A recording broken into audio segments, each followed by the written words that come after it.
बढ़ाती हूँ। सबको छोड़ जाने वाले फकीर होते हैं, सबको छोड़ जाने वाले फकीर होते हैं, कल कल करके झरने में बहने वाले नीर होते हैं, बाण से निकलकर सीधा लक्ष्य को प्राप्त होने वाले तीर होते हैं, और देश पर जान कुर्बान करने वाले शहीद नेताजी जैसे वीर होते हैं। देश तो उस समय भी खड़ा था उन लोग क्रांतिकारियों के साथ में, और देश आज भी खड़ा होगा ऐसे लोगों के साथ में जो इस बात को आगे बढ़ाते आ रहे हैं। भगत सिंह जैसे वीर, आपको मालूम है अंग्रेजों ने हमें एक ऑफर दिया था कि तुम ये जो सत्ता चल रही है इसमें हमारे साथ मिल जाओ और तुम भी लूटो हम भी लूटे, लेकिन हमारे क्रांतिकारियों ने साफ मना किया कि नहीं, हमें पूर्ण आजादी चाहिए, संपूर्ण स्वराज्य चाहिए, और हमें अपने मन से जीना है, हमें आजादी दो। और हमारे क्रांतिकारियों ने एक बात कही थी कि हमें भारत से सिर्फ अंग्रेजों को नहीं, अंग्रेजियत को भगाना है। और हमारे जो वीर शहीद नेताजी सुभाष चंद्र बोस हुए हैं, अब उनके जीवन पर मैं कुछ दो लाइनें कहना चाहूंगी। नेताजी सुभाष चंद्र का बोस एक मध्यम वर्गीय परिवार में हुआ। उनके पिताजी चाहते थे कि वो एक कलेक्टर बने, लेकिन वो चाहते थे कि वो एक स्वतंत्रता सेनानी बने। इसी कारण उनके पिताजी उन्हें ताने मारते थे कि तेरी होशियारी कम है, तेरी तैयारी कम है, और तू मेरे सपने को पूरा करना नहीं चाहता। इसी कारण नेताजी ने ICS की परीक्षा पास की और अपने पिताजी से कहा, लो पिताजी, आप जो कहते थे कि तेरी तैयारी कम है, तेरी होशियारी कम है, आज मैंने वो साबित कर दिया कि कोई भी व्यक्ति चाहे कोई काम ना करे, लेकिन उसके पीछे एक कारण होता है। क्या पता मैं आपकी इच्छा से पहले एक भारत को एक सोने की चिड़िया बनाना चाहता था, आपने अपनी इच्छा रखी और आज मैंने अपनी इच्छा पूरी की।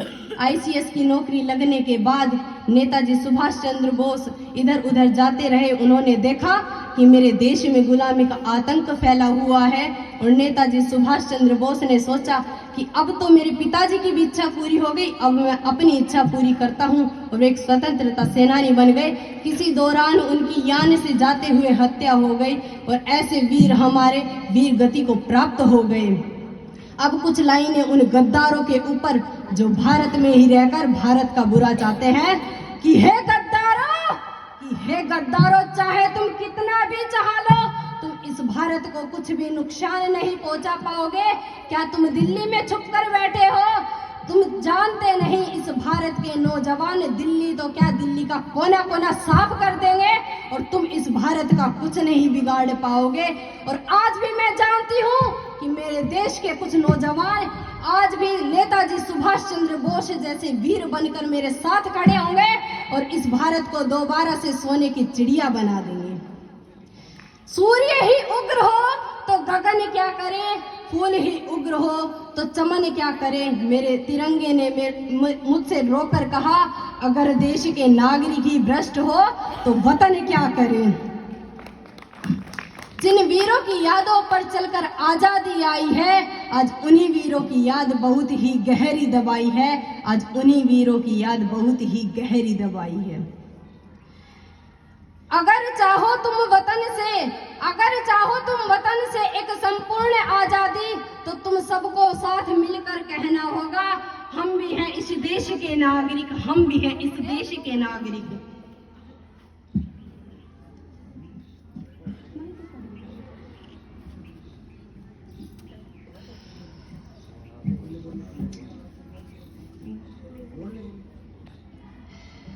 अब कुछ लाइनें 26 जनवरी जिस दिन हमारे देश का संविधान लागू हुआ था। वैसे तो हमारे देश का संविधान 26 नवंबर 1949 को ही बनकर तैयार हो गया था। हमारे देश के संविधान को बनने में 2 साल 11 महीने 18 दिन लगे थे। हमारे देश के कुछ ऐसे वीर रहे हैं जिन्होंने इस देश के संविधान बनाने में बहुत सारा योगदान दिया और इस देश का संविधान लागू किया, जिसके कारण आज हमारा देश एक नए पथ पर चल रहा है।